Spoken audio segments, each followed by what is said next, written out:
Uh, well, there we go. I've been calling about 16 years. Started off doing some little singing calls and things like that.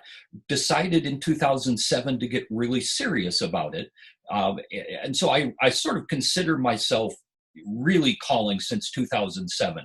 I started off helping to teach a class. I've been teaching every year since then. In recent years, I typically teach 3 to 4 nights a week, 45 weeks a year. Um, Last year, I finished five five different beginner sessions, um, maybe six, but typically have been doing a lot of beginners work plus then some mainstream plus and advanced teaching filled in around that, along with various workshops and things for a lot of different clubs. I am a past president of the Illinois Square Dance Callers Association. I'm currently a member of the Board of Governors, like Susan said, on my first term. Been very interesting. Been working to earn my accredited caller coach certificate, or my caller coach accreditation. Don has been an interesting person to watch. We worked together in a caller school some time ago, and really appreciate his thoughts and comments and approaches. So much to talk about. What is social square dancing? Does it really work? Why is it different? How is it different than everything else we've been trying to do for the last 20 years? Common question is, why are we fussing about with a list of calls when we can't get dancers in the door and we can't keep them? A lot of callers say, but I don't think I can use that. It doesn't have my favorite calls. My singing call figures won't work. I couldn't possibly do social square dancing. Another concern is about the dancers. Dancers won't like it. They're plus dancers now. Why would they ever do this? My club leadership tells me, no, we're not going to do that. That's just wrong. Will other callers do it is a question. If we were to make a change, what happens to our club's dance format? How does that go about? What do we actually do to bring this in? And then there are concerns about things like dancer portability. Can the dancers that I teach now go other places? Can they go to weekends? Can they go to conventions? What happens with that? Will other dancers show up at our dances, or will we lose attendance and so on?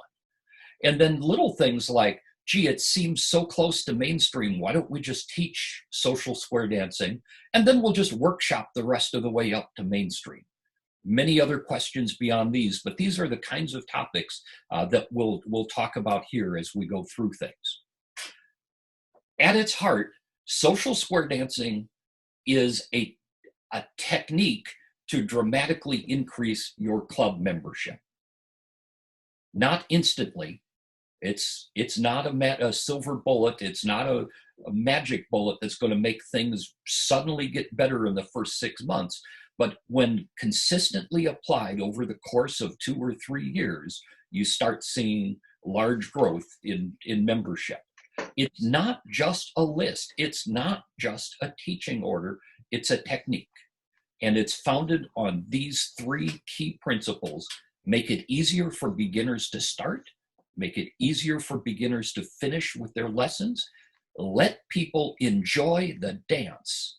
Let them dance within 90 days of starting. And then when those new graduates are fresh and enthusiastic and they want to bring in their friends, find a way to harness that enthusiasm, put it to work for you immediately, and reap the benefits of that right away. In short, it's teach 50 calls. Depending on how you count the calls, it might not be 50. It might be a couple more, depending on how you number them. But you teach about 50 calls. You do that in about 12 weeks, like 90 days, and then you dance. And then you do it again. Teach, dance. Teach, dance. Rinse and repeat over and over again. That's the simple part. From my perspective, as far as I can tell, this is sort of the way that it got started. A fellow by the name of Robin Reagan lives in Ottumwa, Iowa, the home of Radar O'Reilly. How many of you have heard of Robin Reagan? Probably nobody. Robin is just like us. He's a local caller. He's a laid back guy. He's got his club in Ottumwa. Robin was asked, there was a group of enthusiastic people in Fairfield, Iowa, about 15 miles down the road, that heard about square dancing. There wasn't any dancing in their town. They heard about square dancing. They got on some list. They found Robin as a nearby caller, asked him to come teach them square dancing. Brand new group, just starting up, nobody else around. So Robin chose not to worry about the full mainstream list. Instead, he just taught for a couple months and held some dances. He just got as far as he could and then held dances. They loved it. They brought in their friends. They said, can you do this again? We're bringing our friends. Okay. So Robin taught for a couple months, held more dances. The friends enjoyed it. Friends brought more friends. They kept doing this. Now, coincidentally, Fairfield, Iowa happens to be the hometown of Jerry and Christy Story. Jerry and Christy had decided to retire from their winter program in Texas, move back to their hometown where they could support their mothers as their mothers were aging. They wanted to go back up to home. Jerry gets back to his hometown of Fairfield, sees this club going on. And Jerry, if you know Jerry, you know that he is perceptive. He sees things that not everybody else sees. And he catches on, he realized that this notion of teach for a while, dance, teach for a while, dance, simplify the program, do it often, over and over and over. This was the success we've all been missing. He put that together with the thoughts of the 12-week program that they'd been doing in their winter program in Texas to introduce new campers into the activity and let them dance. Puts those two things together. Jerry has a loud voice, both personally and through his reputation and his influence. So Jerry gets out his metaphorical megaphone, starts recruiting others across the nation, talking to them about the concept, and they begin formalizing the approach. As time goes on, people across the country in various areas start using it, reporting success. The story of Kip Garvey and the Jackson Claim Jumpers is one of those success stories. But more than that, it's not just the big name callers that try it. Here in this area, in the Northwest Chicago suburbs, Bob Asp is a caller that was friends with Robin Reagan. Robin got some help from Tom Manning. Some of you may know Tom Manning. He's the producer of Solid Gold Records. He lives in southeastern Iowa. He was helping Robin out from time to time. Bob took a stand. When I stopped teaching for Woodstock Squares to go teach for Arlington Squares, Woodstock and an adjacent club named McHenry B&B banded together. They asked Bob to come in and teach for them. Bob has a great reputation as a teacher in this area. He said, yes, he would do it, but only if they followed this new program that was coming out. He said, take it or leave it. He says, you want me to come in? I'll teach, I'll do it, but only if we do it this way. Well, they didn't know. He says, take it or leave it. All right, we'll take it. They brought it in. So Bob Asp came in and started teaching this 50 call, do it more than once, teach, dance, teach, dance, teach, dance. About that same time, another group in the Chicago area, about 40 miles away from that spot, some of the newer dancers in that club, the enthusiastic new dancers in that club, were looking at the decline, what they saw declining membership all around.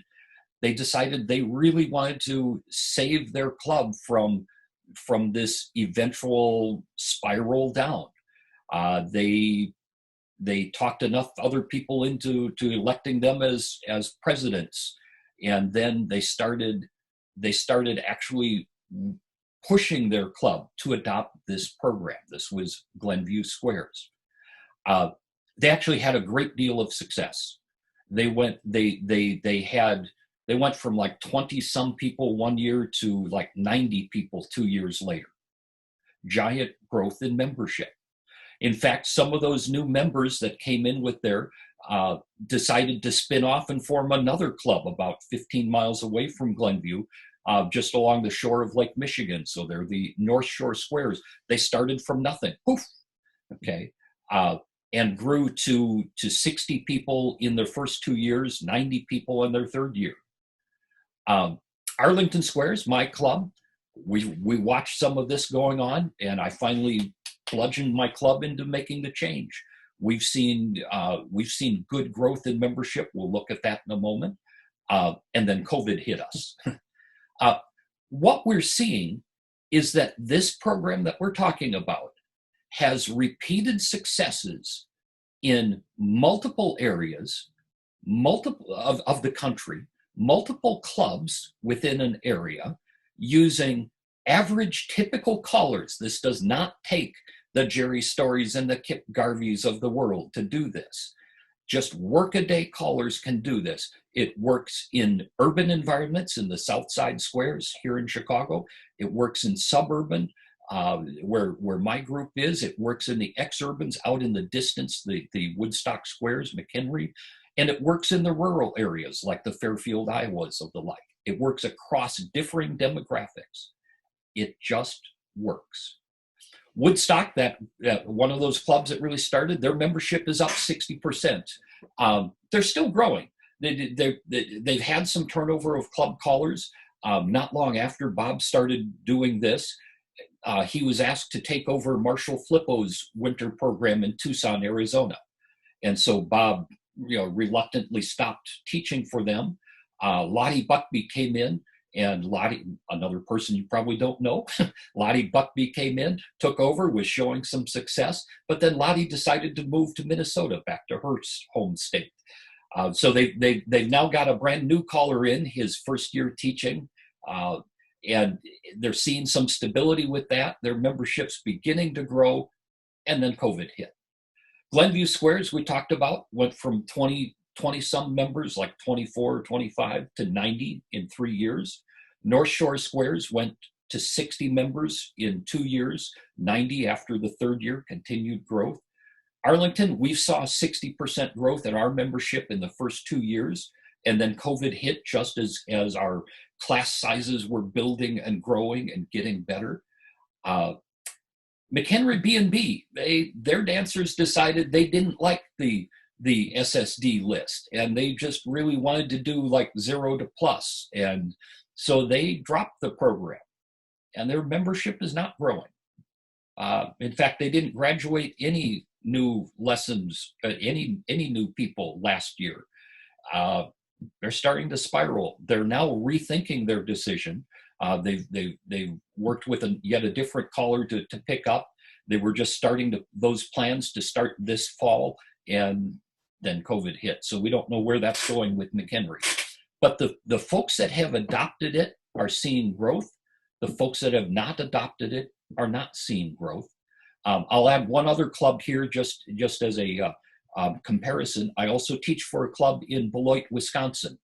I've not yet convinced them to switch. They're still just doing Main Street. And instead of seeing the type of growth that we see with my club in Arlington, we're seeing the continued slow, we get some dancers through. We're kind of holding steady, except as people age, we're losing some. They're in that same quasi not really growing stage. So as soon as we can get back to teaching, I'm going to make them switch to SSD because I want to see that club in Beloit grow. So what we can see from that, same caller, same teacher, same approach, standard mainstream versus SSD, we're seeing a difference in club growth and membership and recruiting. So it doesn't appear to be related to the callers directly. It doesn't appear to be related to the area of the country. It's the approach that makes a difference. Let's talk about things. We've been talking about these for decades. We know that we lose dancers along the way for many, many different reasons. Long lesson time stops some people from coming in. Sometimes you'll get somebody that, we're going to take a 4-week vacation down in Iowa or down in Arizona in the middle of lessons. Is that a problem? Well, yes. We see dancers that get overwhelmed by the complexity, particularly, coincidentally, often happens right around the time they're learning, they get to the end of basic and you're starting into mainstream. About 50 calls in. We see a patch where people lose confidence in themselves and drop out. We see failures in transitioning to membership. We see them try a few club, they'll be member the first year, they try a few dances, they don't feel prepared, they drop out. Long breaks cause it. A long time until the next start of class. If you're doing one set of lessons per year, then you get somebody who's excited about it. As they finish, it's going to be 15 months or more before their friends can dance with them at a dance. By the time you get the next lesson starting up, and then you finish that next lesson, and then you get those friends to a dance, it's a long time before friends can dance with friends. And by the time that long time has gone on, there's a big gap between those original beginners and their friends as they graduate. And so it's a tough time. The Social Square Dance program provides improvements in many of these different areas, not giant radical improvements, but small incremental improvements. As you go to recruit people, if you talk about dancing, we'll have you dancing in 90 days. That sounds much better than talking about 4 months or 5 months, or in some places 9 months worth of lessons. People are much more receptive to starting the program when they hear that it's only 90 days, when it's only 12 weeks, 3 months, whatever. You do get more people willing to start. More than that, it actually looks like it affects the demographics of the people willing to begin. Instead of getting mostly retired people that have 4 months, 5 months to spend on this, we're finding that the recruiting tends to be more attractive, or to attract more folks that are still working, that are still in their 40s and 50s coming out. I don't want to say that that's all of it, but the shorter lesson time does appear to have an impact there, as well as in the number of people. You can schedule your lessons so that the big winter holidays or summer breaks don't interfere with things. If you can teach in 90 days, you can start a class in September and finish by Thanksgiving, thereabouts. Or other things. You can work around the holidays so that you don't have a big interruption, say a 2-week gap inside your lesson plan, where people get out of the habit of coming and they wander off. If you can do 3 or 4 sets of lessons in a year, well, if you have somebody who's forced to drop out, well, we took a 3-week vacation, or we did this, or I was ill for 3 weeks or 4 weeks, or something came up in real life and they couldn't do it for a while. It gives them a chance to start again because you're starting a class in just a few weeks. Maybe it's 6 weeks, maybe it's 4 weeks. Depending on where you are in there, you're starting again soon. And so you can rescue those dropouts, you can save them, get them back in, cycle them back into the program and carry on. Now, one of the things about the list of calls itself is it intentionally skips some of the calls that are harder to learn than others to help avoid the new dancers from being overwhelmed. We'll talk more about the list a little bit later on. But one of the intentional changes in the list is to make it easier for people to finish with the 12 weeks of lessons. And then, of course, the new dances right away, using the calls that they've learned, let them dance. All of this stuff working together gives you larger classes at the start, higher percentage of graduates, and a better transition into club membership. By doing the classes more frequently, more than once a year, you can quickly pick up those that need to start over. Honestly, if you have somebody that's not getting it, that's not really ready to graduate, you can work them in, have them start over again. Hey, we're starting another set here in just a few weeks. Would you come along and take those again? You can get people that might not, that are enthusiastic, but they're not picking it up as quickly as you like. You can cycle them back through and rescue those folks as well. And then the real secret sauce to it is friends bringing friends. We know from from decades of testing, from polling, from studies, from personal interaction, we know the best way to get somebody to begin is to have them invited by someone they know. Come dance with me. I'm really enjoying this. I want you to come along. You'll have a good time. We're starting a class in just a few weeks. Why don't you come try it out? Your newest and most enthusiastic graduates are your best recruiting tool. And by starting another class just a few weeks later, you're getting them to work for you right now. Now, these are incremental improvements. It's not a silver bullet. It's not magic. The first time you go through it, your first class is probably not much different than what you're doing today. But if you can do a second class in the same year, well, that's probably as big as your first one. If you've only been teaching once a year, just holding a second class that's the same size as the first, you've immediately doubled your graduate sets. It's probably as big as the first. And now you've got two groups of enthusiastic graduates recruiting for your third class. Your third class is generally where you start seeing growth, generally where you start seeing more people signing up to take the class at the beginning. And then you graduate more of those people, and the growth really begins to show up. This is where the exponential growth that we start to see takes place in the second and the third year of applying the program over and over and over again. It grows slowly, but every new set of graduates helps you recruit and improve and increase what goes on. So sustained application of the program makes a difference. It's not the list of calls directly. It's because of the shorter lesson cycle that you do it 2 or 3 times a year. Arguably, you could do it 4 times a year. I'm not sure I know of anybody doing 4 times a year. I hear of a few doing 3. Most people are doing at least two cycles per year.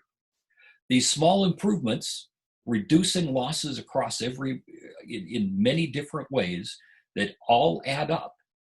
And if you stick with it and keep doing it, if you don't try it once, we tried it 1 year and we didn't like it, so we went back. Don't do that. Commit to the program for at least 2 or 3 years. That's where you see the best results. So, shifting subject just a little bit, we've heard about the list of calls, how this list is different. Why is this particular list the one that's being recommended? The Club 50 list that had been used down in the Rio Grande Valley had been proven successful in teaching new RV campers how to dance in 12 weeks. They used it for a number of years and would have, if I remember right, like 1,000 new dancers a year. They're just really cranking it out at their biggest times. It's about the same size as our current basic list, about 50 calls. But the harder calls that we see take a little bit more time to learn, we push those off. Alamandars, for example, with Shoot the Star and Spin the Top is another one that we move along. And then we add in some of the most popular, most commonly used mainstream calls that are still relatively easy to teach. Things like recycle. We'll look more at the exact list a little bit later. The other part of this is that the focus is on easy and fun, getting them to feel the joy of the dance, and not necessarily teaching raw beginners every nuance of every call right at the beginning. I want you to think about this. Think about every sport that you know that has coaches. Think about every subject that you know that has teachers. Does anyone else try to teach the full complexity of a given nuance to raw beginners, to folk? Do you teach the triple post offense to first year basketball players? No. Do you teach the nuances of some of the defensive line gimmicks to first year football players? No, we don't do that. Nobody else does that. We shouldn't try to teach our raw beginners all the arrangements and all the positions for every call from the beginning. That's just excessive pride in our form of teaching. That's hubris. It's perfectly okay for us to leave some of those nuances till later, to teach standard applications, let them dance, and then fill in after they've gotten hooked on the activity. This is for fun. The dances need to be at a level they can do, but yet you still want to avoid the trivial dances. You don't want to be doing swing through, boys run, Ferris wheel, centers pass through, Alaman left, or swing your corner for every tip. You want to find some ways to do different but not difficulty. SSD program, the SSD committee calls it standard applications with variety. Versus extended applications that would be more like the all arrangements, all formations for given calls. As people come into our SSD dances, it's perfectly okay to workshop something that you want to use at that dance. But just don't expect people to know what you're doing as they walk in the door, and don't expect them to remember it as you leave. I had an SSD dance that they wanted something different for a tip. So we worked on the C2 call, Shazam, which is single hinge and you turn back. And so we workshopped Shazam. We had a Gomer Pyle tip, as it were, and we had a blast with it. It's perfectly fine to take something that's perhaps not on the list, workshop it as a disposable call. Don't beat it to death. Find some easy ways to drop it in. Let them have fun with it, but you can throw that kind of variety in. Now, in this area, what we found is that instead of being slower and simpler, our SSD dances are actually turning out to be higher energy, faster moving than the other dances in our area. Because it's more wind in the face, because it's more flowing, because it just moves, and because the dancers are new and into it, and they're excited, they're just a more higher energy dance. It's more, you get more enthusiasm coming out of there. In this area, the SSD dances are actually the most fun dances around the area. So, gosh, I'm switching here, topic. The clubs that have shown the large growth are those that embrace SSD as their primary dance level, as opposed to being, sure, we'll let people learn this and we'll let them come to we'll allow them to come to our mainstream dances, and then we'll do some SSD tips. No. The clubs that have had the success are those that really embrace the level as their primary level. And yes, they may have some other tips at a different level. That's okay. But the dancers coming into it feel like this is their dance, and maybe some other people get to attend it as well. That doesn't mean that SSD is necessarily the final permanent destination for everybody. We know there are dancers that when they master it, they'll be looking for more. That's okay. We just don't want to have to press every dancer to always move up to further things. Perfectly fine to offer people opportunities for further growth and learning more stuff, but we don't want to pressure them. Let them make the choice and do it when they want. So enough of the rah-rah stuff. Let's talk about some of the hard questions. We have to ask ourselves, can I put on a fun dance without using spin the top? Can I do singing calls that don't have walk and dodge? Can I get by for a whole evening without an alamandar and still put on a fun dance? If you think the answer is no, then SSD is not the right program for you as a caller. If you can't find ways to do things that are a little bit different, but still not difficult and still be entertaining, this might not be the right answer for you. I had one dance where I themed the whole dance around lead right and lead left. We played with lead right and lead left from lines facing in, lines facing out, from two-faced lines. We found things to do with it, and we came up with get-outs that involve this. Plus dancers came to me that night and said, "Wow, that was really great. We've never done any of that before. We had a lot of fun tonight." The SSD dancers that had just graduated came to me and said, "That was really neat. I didn't know you could do all that." Different, not difficult. A bit of variety. It's easy to do. Can I, as a caller, give up? Now, my wife and I dance challenge. We're learning 3A. We've got our eyes on 3B. We love choreographic complexity. We really enjoy that. As a caller, I love choreographic stuff. I get off on that.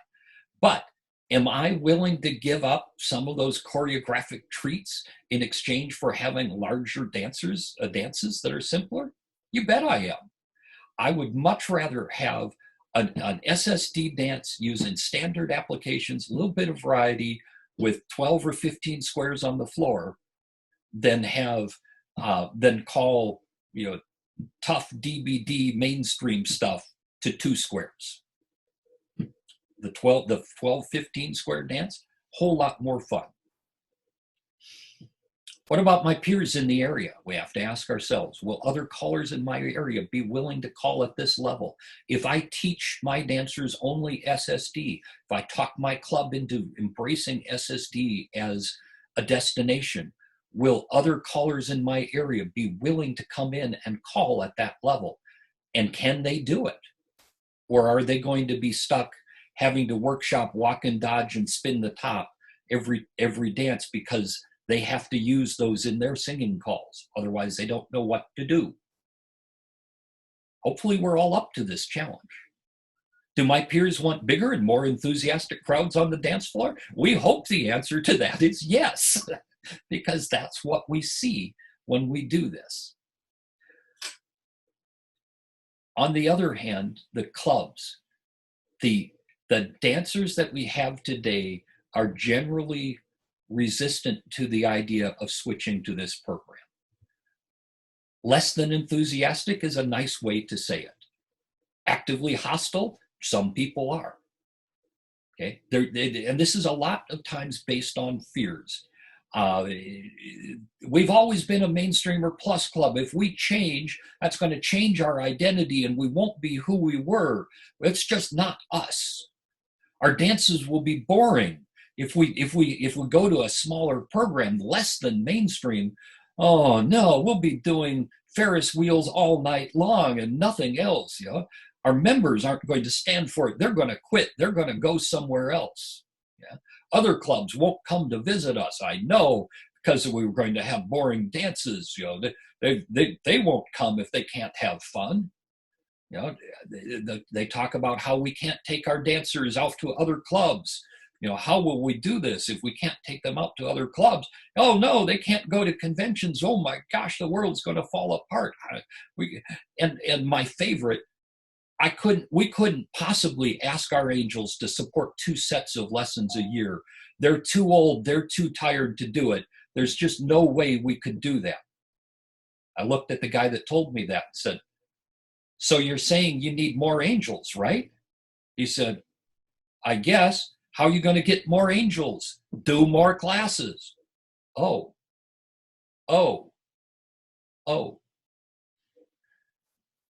The earliest adopters, the clubs that are the earliest adopters, are usually the ones that are really concerned about their declining membership or their aging membership.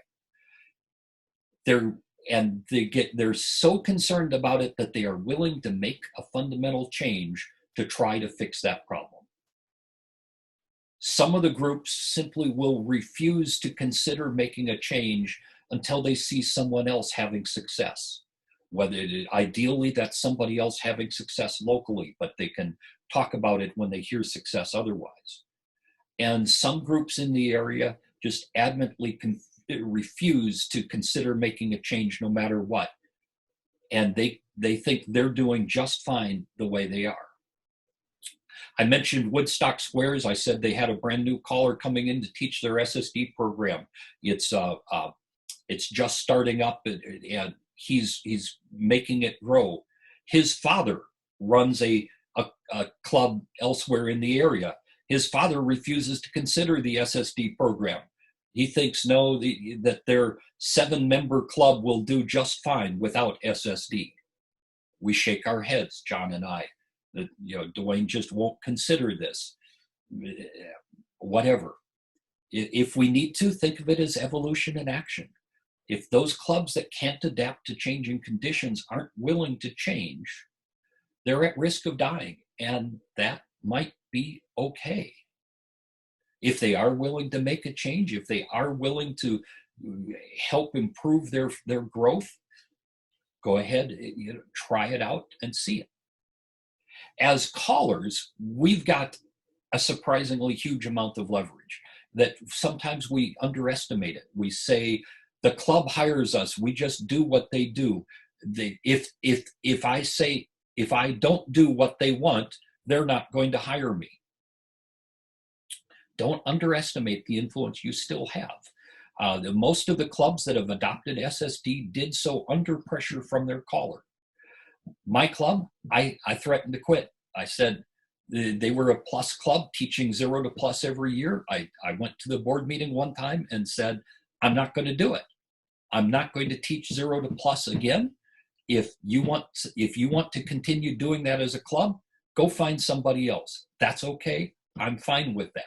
However, why don't we look at this other approach? Let's see where these other people are having success. Let's seriously talk about bringing it in.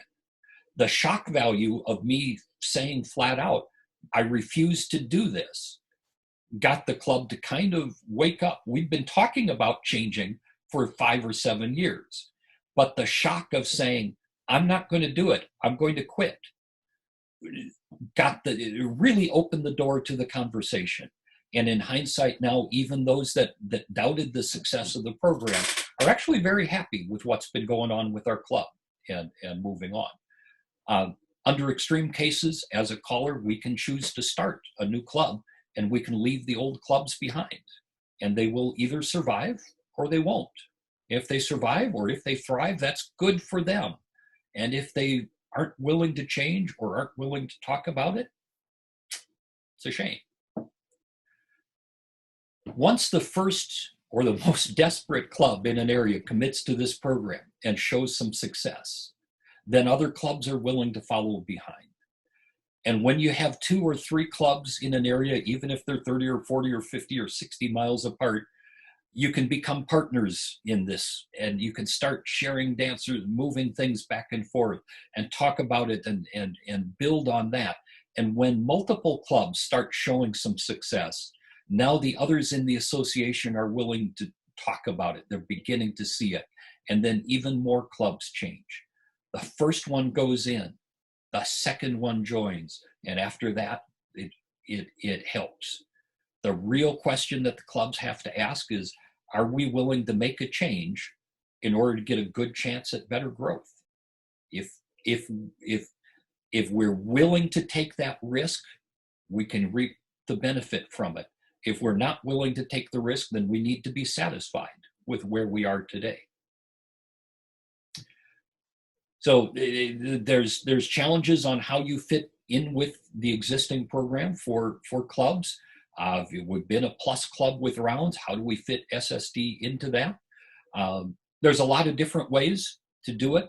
it's never an easy thing to figure out. I don't want to say that this is a simple thing to solve, because it isn't. But you have to look at what it takes for the new graduates, the new SSD folks. You've been teaching them 12 weeks. They come into the dance, they're excited, they're happy. If they only get 2 or 3 tips out of a 2 or 3 hour dance, that's not enough. That's not a dance for them.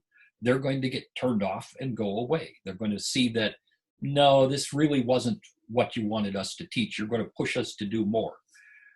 First and last tip of the night ought to be SSD, along with at least half of the stuff in the middle. That can be hard. One of the clubs, or some of the clubs in our area, either have chosen to drop round dancing. Round dancing was pretty constant across all of our clubs. We are running short of round dance cuers. We are having more and more cuers that are retiring, moving away, or dying, and not replacing cuers nearly as much as we're replacing callers. So some of the clubs have gone away from cuers, and they just do either like SSD and plus tips alternating. Some will just do SSD and round dancing interspersed. Some clubs have put on an SSD dance like one week of the month and a plus dance the next week of the month. My club does alternating SSD and plus tips with a 15-minute break in the middle that we fill with rounds, and we also have some pre-rounds. So there's about 45 minutes worth of round dancing in our dance when you count the pre-rounds and the 15 minutes in the middle.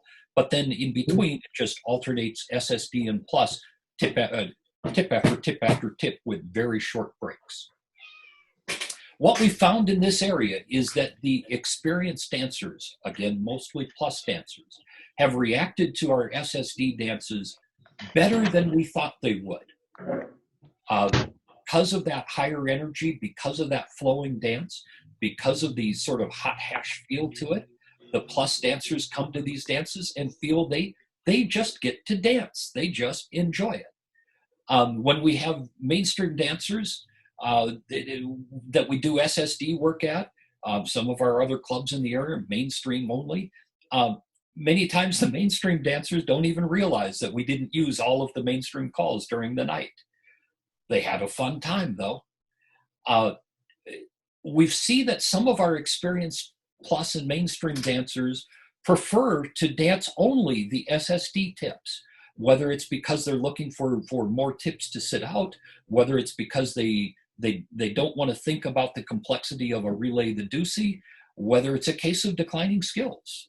We're finding that actually a number of our dancers are deliberately, intentionally choosing not to dance at the level that they used to dance at, but just enjoy the SSD tip. We've found that in our club, our guest attendance has increased, not decreased, since we switched to SSD. And actually our dances are bigger than they've been at any time in the last 10 years, although we're still not getting the 20 squares a night that we got 20 years ago. But at least we've gone from 3 to 4 squares a night on up to more like 4 to 6 to 7 squares a night, sometimes a little bit larger than that. And so we're seeing that our dances are bigger and better attended by guests and club members since we made this switch. So our like I said, our new format is alternating plus and SSD and plus tips, very short breaks, enough time for the caller to take a drink of water, figure out his next music, and by the time we figure out the next music we're going to use, dancers are already starting to square up. They are on the floor, ready to go. We take a longer break in the middle of the dance, make sure that our first and last tips are always for the newer dancers, always for the SSD dancers. We find that, I'm sorry, this was Glenview Squares. My club doing the same sort of thing. Glenview does no rounds at all. 80%, 90% of the plus dancers are on the floor for every tip. Very few people sit out the SSD tips. The nonstop action, it feels, like you go to some of these conventions with caller after caller after caller, and no breaks in between things, just go, go, go. That's the way the whole dance feels. And what I find as a caller is that I have complete control over the energy and the pace of the dance. All the programming we talk about in caller schools and the way that you can manage the course of the dance over time, without the round dance interruptions, I've got complete control over that. And it really is a good feeling. I'll tell you, you work hard at one of these dances, because you're calling tip after tip after tip after tip after tip with virtually no break at all. But it's a blast. Callers come in and do this, and the caller goes away with a big smile on his face. And oh yeah, they get paid more because the money isn't split with the caller and the gate is larger. And so the club pays more for it.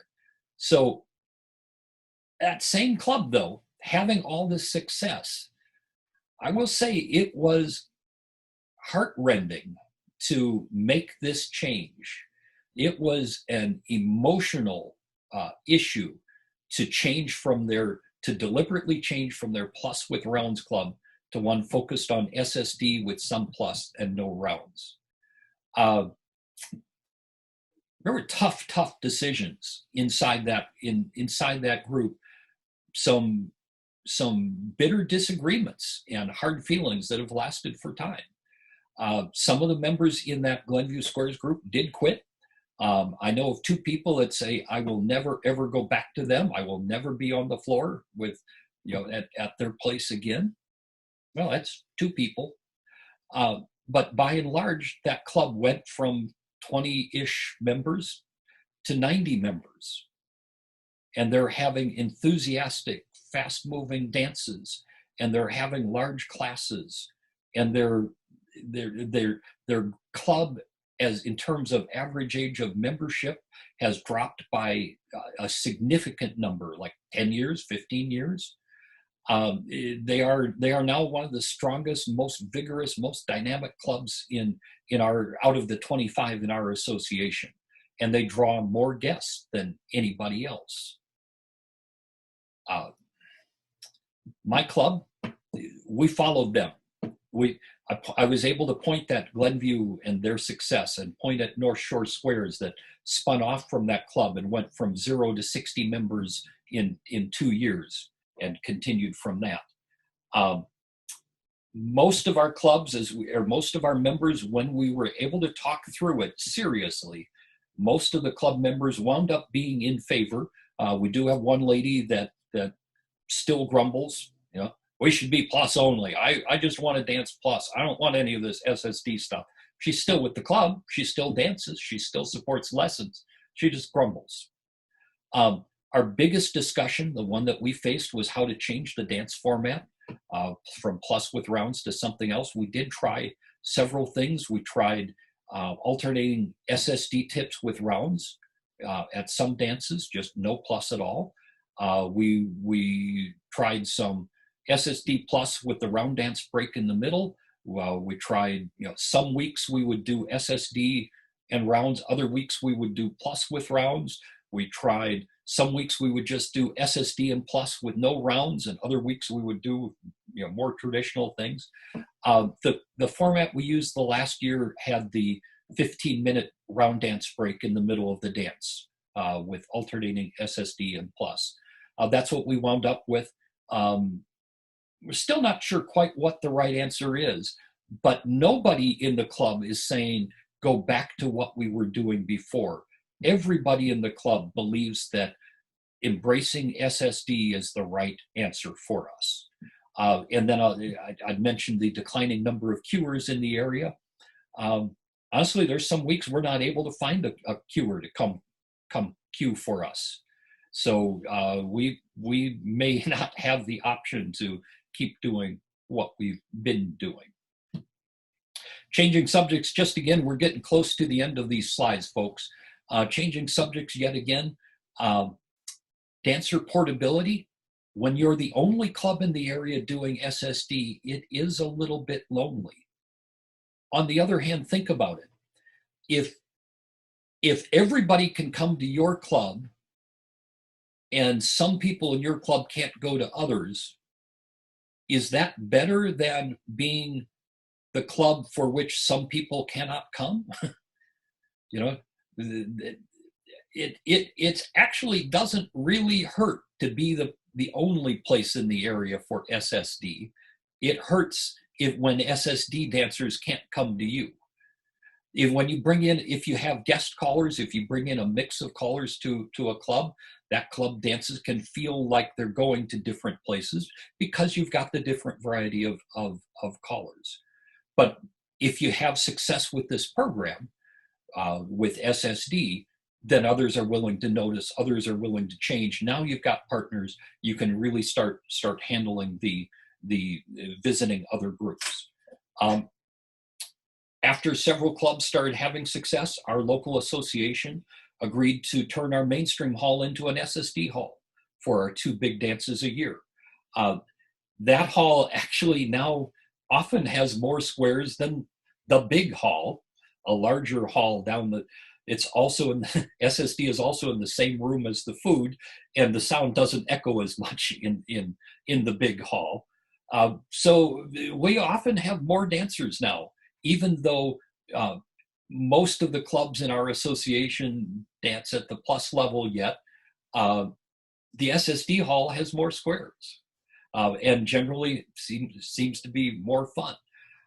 Based on the success that we were seeing, the state convention this year was going to replace our mainstream hall with an SSD hall and simply not offer a mainstream hall.